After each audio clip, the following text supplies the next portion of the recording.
Hello there everyone and welcome to my beta feedback video. So this video in particular is aimed at giving a very broad review, so to say, and feedback to the beta. It's been a few days that the beta is now over, so I took the time to note this all down. You can also find a forum post on the Frontier forums right with this video. I will put the link down below in the description.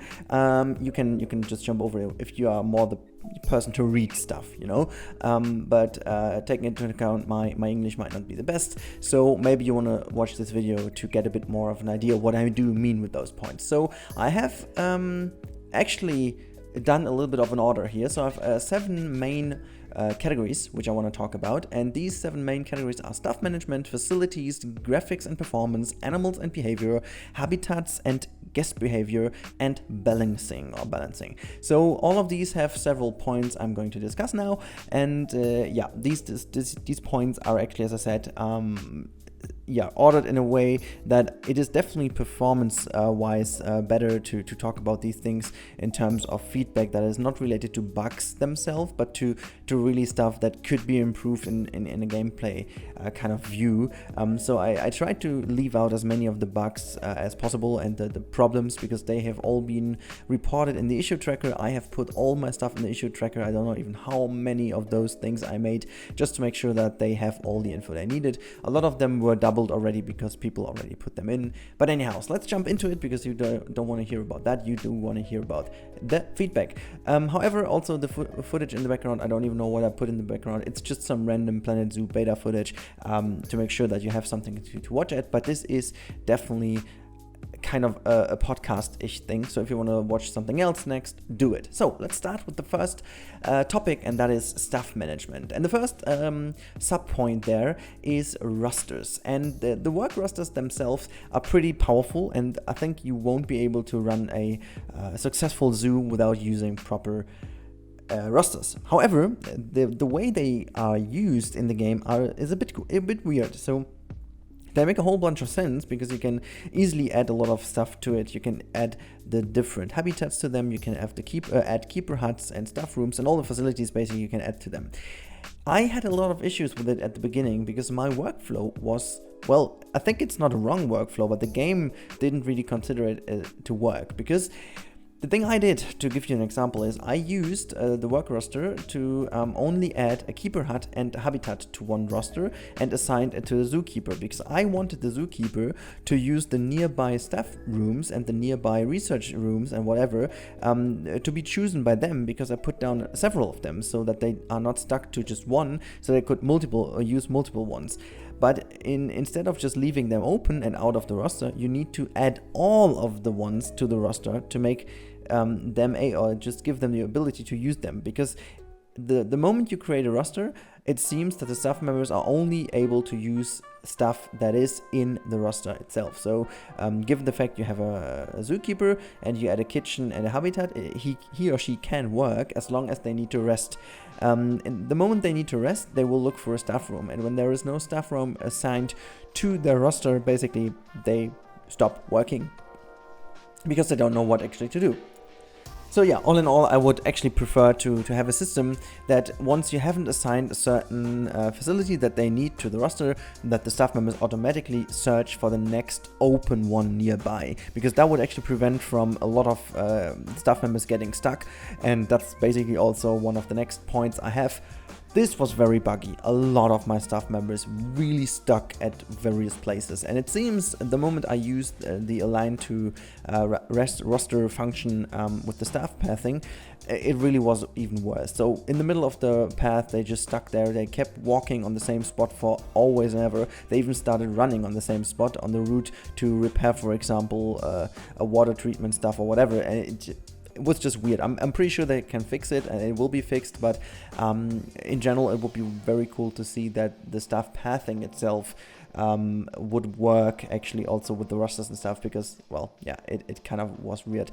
And yeah, what I meant is align to grid, by the way, it's not roster. So yeah, align to grid was making it even worse. Anyways, the next point, which is, I think, more interesting, is the visit per month setting. You can put every habitat, for example, every facility to be visited within a month, or 3 months, or half a year, or even a year, which is cool. But I would love to be able to assign as many staff members to this routine as possible. So given the fact, I want to say, okay, this is habitat number 2, and I want to have 3 zookeepers, 1 vet, 2 mechanics, and I don't know, 1 caretaker to visit this habitat every month, for example. I really would love to be able to do this so that also multiple staff members go and visit it per month, because that would actually help to also get rid of the cleanliness issue. I had a lot of issues with cleanliness of my habitats, and I needed to basically assign as many as I could, but they don't go there at the same time, so it really didn't help that much. So it would be cool to assign a certain number of members, if you have them obviously available, to be really there for the check every month. And if you don't have enough of the staff keepers, you obviously can't do it, or the routine wouldn't work. That would be fine, but I think it would be cool to have a certain control over this kind of stuff. So next up is the feeding. I think there doesn't need to be that much talk about it. Everyone knows that it has been a bit buggy. I really hope that the feeding mechanic gets fully fixed. I think in the 1.3.1 beta update it was already way more improved, and I am confident that it will happen to be fully fine in the final game. But I just wanted to mention it because I think giving feedback needs to be also covering one of the most nasty things, and this feeding thing has been the most nasty. I mean, literally my people were proving the ground to make it clean while an animal was starving right next to it. So that's also one kind of thing I was really a bit mad about at times, but at the end it got fixed. I think the last couple of days I never had an issue with starving any longer. However, maybe if I was wrong, okay, then yes, but not from the game. Anyways, that's it about the staff management. Now let's go, because I think it's a good segue into the second topic, which is facilities. I only have 2 bigger points here, but I think they are pretty important. So actually, it's just 1 point to be fair, but it considers 2 different items. So I think the energy and water system is a great system. Many people were complaining in Planet Coaster that there was no energy or whatever, and also water system at all. So you had infinite power, infinite water, whatever. So it's cool to see the system in place, but, and that's the thing, I really feel that it is somewhat of a problem that there is no output management. And by output management, I mean that those things do create an infinite amount of energy and water cleanliness in the given radius. So the only thing that changed is basically you need to put down a few of them until the whole map is covered, and you have the same as in Planet Coaster again, infinite power and infinite energy. Well, they can break down at times, okay, but if you have enough mechanics, it's also not that big of an issue. I would really love to see the same mechanic as in JWE, where you also needed to not only have those things available and connect them with the enclosures back then, you also needed to definitely have enough power available. So that means in kilowatt, or however you want, or megawatt, or whatever you want to call it in terms of energy, or in a maximum volume for the water that can be treated. And the cool thing is there is already a system in place in the game that calculates the water volume in total, because you need to know that for the animals. So it would be easy to have a dedicated output to your water treatment, and then if the amount of water is too high compared to the output of your water treatment, you need to build 2 in the same radius. I think this would make a lot more sense, also make the game a bit more challenging in terms of this management aspect, and I think it would also add to the realism. So there's only a win-win situation here. The second thing I really need to add is the radius of the staff buildings or the facility buildings. And honestly, I know that I talked about this already a lot at Gamescom, but there is radius of bad influence around the facility buildings, which I do get, because, zoo guests or zoo visitors, they don't want to see the buildings, the staff buildings in the bare bone, kind of way. The only thing is, you can actually minimize the effect of the radius with scenery. The problem is, you can only minimize it. The radius will stay the same. I would really love to see a system that kind of creates a less bigger radius by putting down scenery around it, and not just randomly putting down scenery, but actually putting down scenery in a way that it hides away the bare bone building. Because honestly, if you go to a zoo, there are quite often staff buildings, facility buildings just right next to the path, and you just don't see them because they hide them away behind a nice cover of rocks, a nice cover of foliage, or even like a proper fictional rock work or whatever. So it's just around the corner, and there is like the kitchen or the keeper hut or whatever. So I would love to see this system a bit changed. So yes, the radius can stay the way it is, but honestly, a good scenery, like 100% scenery, so that, you know, the guests can't really see that this is a staff building, should definitely minimize the radius to a very, very small amount, to make sure that we can also use them in very narrow areas where, you know, realistically spoken, it would work anyways. So also, you know, it's also fine that potentially, I mean, the scenery is quite expensive in the game, so it does cost a lot of money to hide them all away quite well. And, you know, if this would be a balancing thing, it would also be fair to say that there needs to be a lot of scenery until you reach 100% to make it, you know, kind of expensive to go that way, or just put that thing far away from the guest path if you don't have enough money to do it at that moment. I think that would be a way better system to make it even more realistic, and also to give us creative people even more of a reward for covering up the staff facilities. And just looking into the workshop really shows that a lot of people want to do it. Anyways, let's move on to the third point, or the third topic. This is the graphics and performance topic, and I must say that as I wrote in the forum post, I am just truly blown away. The performance in comparison to what I played on Gamescom, and to be fair, this was only an alpha build at Gamescom, now it's a proper beta, and the release is not that far away, so you do expect that the performance is already quite better, but it has been absolutely amazing for me. Despite some lag spikes, which I believe have been reported quite a bit as well, I did experience a very, very, very nice performance. Just to give you a little bit of an idea, my system obviously is pretty good, so it's a beast mode system, with an i7-8700K and a RTX 2080 Ti paired with 16 gigabytes of DDR 3, 4, 5, 4, like the latest DDR version, obviously, I think it's 4, right, of RAM, and also the game was installed on an SSD. So yeah, I think it's a pretty good system to run this kind of game, but also in comparison to Planet Coaster, the performance is just so much better, and I could run a zoo with over 100 animals and with over 3,500 to 5,000 guests at over 50 FPS, which I think is great, and this is a pretty good feedback. The only little thing I really want to add here is that I couldn't, and I don't know why, but if I set the game to ultra graphics settings, not every option is toggled to ultra, and that's kind of triggering me.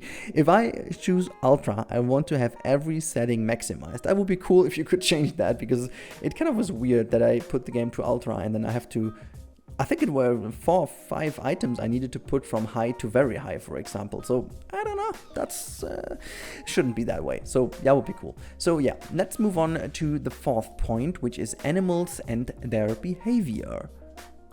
So the first point in this topic is first of all the positive. The animations are freaking awesome, and it's definitely the best ever animal animation in a game that you have seen. Full stop. The performance of the animals most of the times and the animations was just insane. It was really, really great. However, one thing that I also talked about quite a bit already in the Safari Canyon I made, the hitboxes of obstacles are way too big. I do understand that they do need a lot of room to maneuver and to turn around and stuff like that, and the game has to always calculate that the animal doesn't get stuck. I do get this, but sometimes having a rock that is like 0.5 meters, 0.5 meters, for example, in full size, having a hitbox of nearly 3.5, 5, 4, 5 meters is just ridiculous, because that really just created some nasty issues of animals having too less space in their habitat, even though the habitat was just gigantic, and just there were a few rocks for style reasons, and since the animal couldn't walk the rocks, it had not only the rock as problem, but also like the 6 meters around the rock were like not calculated as habitat, and you know, that was really something else, something stupid. I really hope that they can improve this, because otherwise you will need to cramp the rocks all into one area to make sure that you don't have that many rocks spread over the habitat, and I think this will also create some ugly looking habitats instead of really cool natural looking ones. So I think there could be, maybe it's just a value thing, and it was just only for security and safety reasons for the beta, but you know, it would be great to see it. Second point in the animal behavior is diving. I've seen that already on the Gamescom, but I was still believing it was maybe because I haven't had enough time. But now with the beta being 2 weeks, I think we can all agree that there is no diving animation in the game at all. Neither the bears, nor the tapirs, or any other animal, nor the gharial do dive. They all swim at the very water level, so they are not going down at all. The only animal that does go down by default is the hippo, because the hippo doesn't really swim, and it can't swim. The hippo is only walking on the water. So I'm fairly certain that Frontier is messing with that a little bit here on this point, because the fact that the hippos, when they die, do actually float, and if they die at the ground of a lake, as you've seen in Sylph's recording or Sylph's live stream from the Gamescom, they actually go from the lowest point where they are in the water towards floating on the water level. And I think in terms of programming, that means that there is a calculation going on, so that there is a path finding going on in the water, because otherwise, because the game, to trigger the animation of the floating, it needs to know how deep in the water the animal died, how far the distance is between the water level and the ground level, so that there is a proper animation going on, and it stops at the water level again to float there. So there has to be a calculation that knows exactly how deep the water is at a given point. So that means diving is definitely possible with the game how it already is. So I'm fairly certain that Frontier maybe just deactivated the animation for now. If not, please do add the animations, because having animals that do not dive, that realistically do dive a lot, is something I would rather not like. So yeah, please do add this if possible. Talking of swimming though, there is one animal that doesn't really like to swim that often in real life, but it did in the game. The lions were actually freaking freestyle swimmers. They were just like in the water the whole time.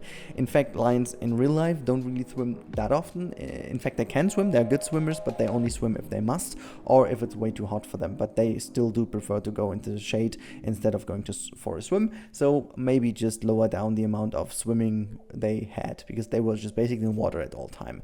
Animal clipping is the next point. Clipping has been an issue for me. It's nothing to worry about, but I just saw a lot of clipping between the animals if I had a lot more in my habitats. So given the fact that the hitboxes of rocks, for example, are just enormous, and the animals basically seem not to have a hitbox between each other at all at some points, I really would see there maybe just balancing these two things, just averaging, having a smaller hitbox for the rocks and a bit bigger hitbox for the animals, would be nice. But talking about the clipping and animal interaction in a way, animal interaction is a good point, because animal interaction hasn't been that much in the beta for me. I know there is a lot of interaction already, also in forms of animations in there. I've seen lions cuddling. I've seen a lion cub playing with the mother or with the father. I've seen wolves playing with each other. I've seen stuff like that. But the thing is, it has been way too less, especially with the monkeys, with the lemurs and with the mandrills. I've seen both of them doing kind of the cleanup movement, and you know, with each other. I think it's kind of socializing, if you want to have a name for it. I feel like the amount of these animations playing could be, or no, let's put it another way, the amount of social interaction between the animals to make it less technical and actually more real life based. The social interaction between animals could be increased by a lot, I guess. That would make the game even more immersive, and I think that would be very, very much appreciated, at least by me. So yeah. Now moving to the fifth topic I have, and this is the topic of habitats. So the builder is great. The fence tool, the barrier builder is amazing, and I have to say, it's one of the coolest things in the game. There are so many settings you can use. There's just one little thing that really annoys me. I can't delete this freaking barrier from its menu. I always have to go edit the barrier, select it all, and then delete it. It would be awesome to just have a little bin icon or whatever in the menu to just delete that that one habitat. That would be awesome. The bending system is awesome, but it's not activated for all kinds of barriers. But there is a trick to make basically all of them bend by just using a bendable fence first and then change it into the one that you want.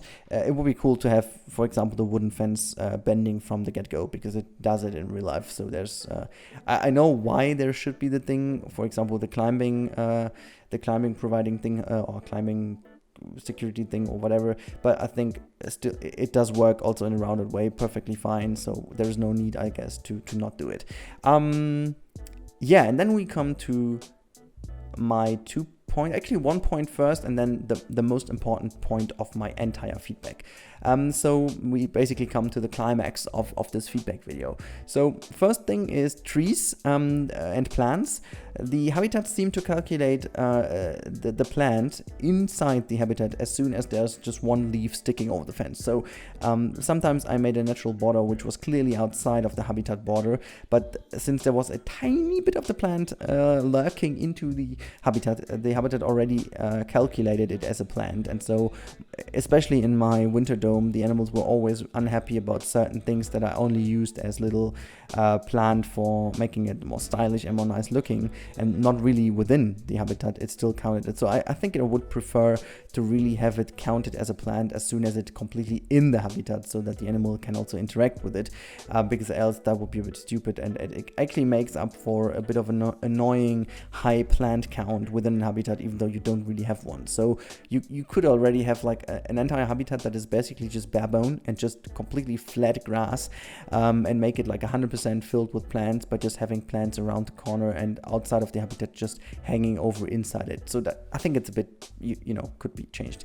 But now, as I've already teased you guys, this is now my most important point of the feedback, and that is the entrances to the habitats. I would love to be able to add multiple ones. At the moment, we are only able to add one single entrance to one habitat. Maybe it's dependent on the system, that the game only can calculate one door, because then it is one habitat. Because if you don't add a door to a habitat, it's not considered a habitat, which is fine. But I really would love to see multiple doors, because if you build really big habitats, like natural ones with a lot of species in there, you would have different areas that can approach this one. So you would have potentially two different entrances, one in the entrance area and the other one far in the back or whatever. So this would also help a lot with the cleanliness issue that appeared for most people. This would help with a lot of feeding issues. This will help basically also with the mechanic.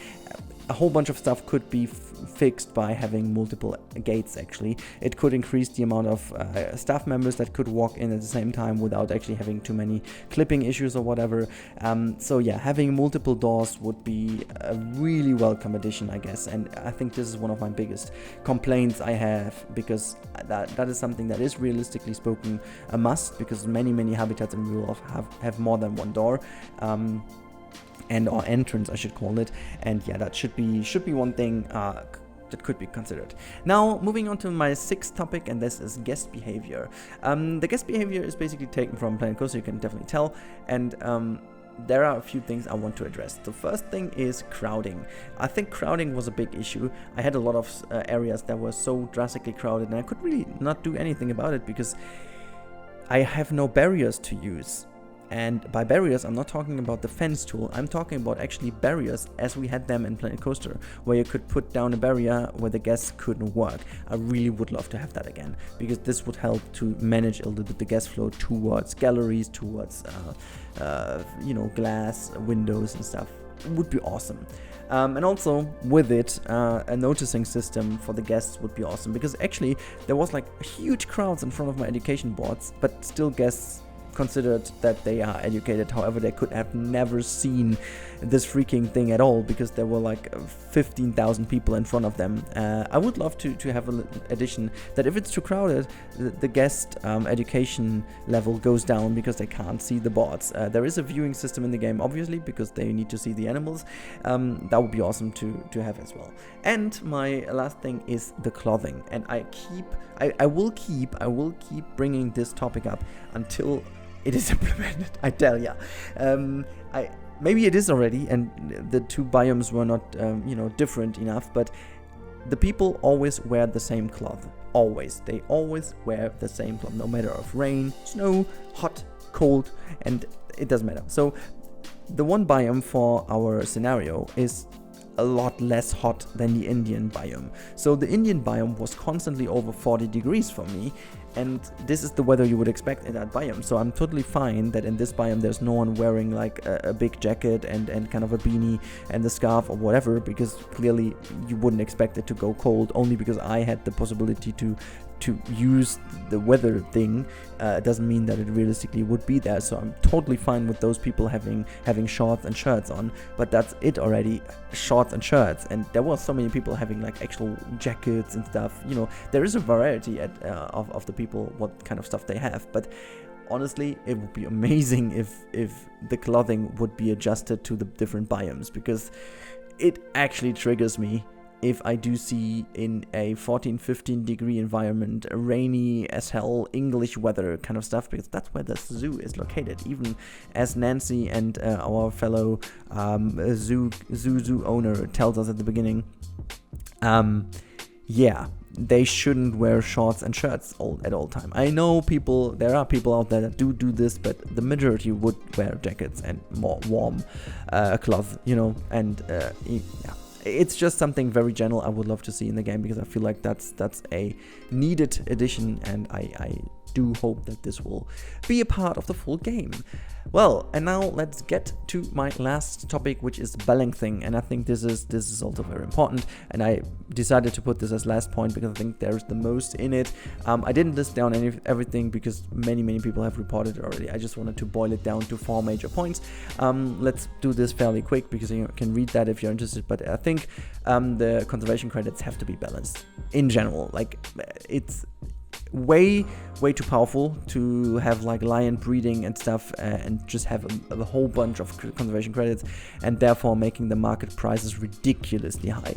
And if you start a zoo and not having them, there is no accessibility of even medium rated animals to get into breeding and make some CCs, and also since we do not have anything else to gather them, it's kind of hard. So I would also love to have the possibility to earn CCs by a good rating of the inspector. That would be awesome, because the inspector only punishes you with money. It would be also cool if they can punish you or reward you with conservation credits to gain more of having a really great zoo running, so you can get better animals eventually. And as people said, a cap to the amount that one animal can cost would be awesome as well. I mean, there is a cap. You can't make it more expensive than 10,000, but hell, it's like you would tell people, it's not allowed to make rents of a flat even higher than 1.2 million. It's like whatever, for the richest that would be a cap, but for like the average user, this cap doesn't make any sense. It's like,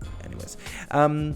Then we have the money. Money is very hard to earn at the beginning, but then as you have done the break even, it flows in like absolutely mad, and maybe it's a bit too powerful, and I would love to see it balanced a bit better, so that the amount of money you make after you made the turnover and you made the break even is not that crazily easy. Also protesters is one thing that has to be balanced, because I just wrote down that, if one of my animals has been too hot for 10 seconds, I could guarantee you there was a protester nearby in a few seconds, but my animal is already restored to full health because the animal just went into the full sun and forgot to go back into the shade. That's all. And then I have like a bunch of protesters in my park because of that. So I think it would be nice to have a little bit more of patience behavior there, because if an animal is doing bad for a while, and that's fine, but not that way. It was a bit too heavy. Then also we have the hard shelters. Hard shelters for me have been a nasty thing, because sometimes it felt like way overpowered, and sometimes it was like I need to cover the whole freaking habitat until they were happy. So yeah, that was something else. And my last point, where the hell were the camels? No, I'm just kidding. This was all for this video. If you want to read this, make sure to head over to the link in the description down below. I have all my feedback listed down in there in perfectly fine English. I'm just kidding. It's awful. There are a lot of typos in there, but it's very late. I need to go to sleep because we just leave for holidays now, and that's why. Anyways, I hope you guys enjoyed my feedback. Maybe you do agree, maybe you don't. Please make sure to put in all the feedback down below in the comments that you have and I have forgotten about. So Frontier will read this and they will hopefully consider this as well. So make sure to go crazy in the comments and put down all of your feedback, but also make sure to keep it polite. They're all humans working very hard on the game, and we have to admit that the game is already pretty awesome, and this is all, you know, trying to criticize on the highest potential level and making the game even more amazing. So please stay polite in the comments down below. I can't wait to read through all of your feedback, guys, and all of your comments. Until then, have an awesome time. Till the next time, I'm out. Have a great time, and bye, guys. Alrighty guys, thank you for watching this video. I really do appreciate that. As always, make sure to check out also my social media channels. You can find me everywhere under @Rennkamel. Also, big thanks to the crew. You can see it on the left hand side right now. And as always, if you want to see more, you click that card on the top right. And if you want to stick around because you like the stuff you've just saw, whatever, you know what I mean, just click that sub button, which is to the bottom right of the screen right now. But everything else I can say is have a great time and see you next time. Bye guys.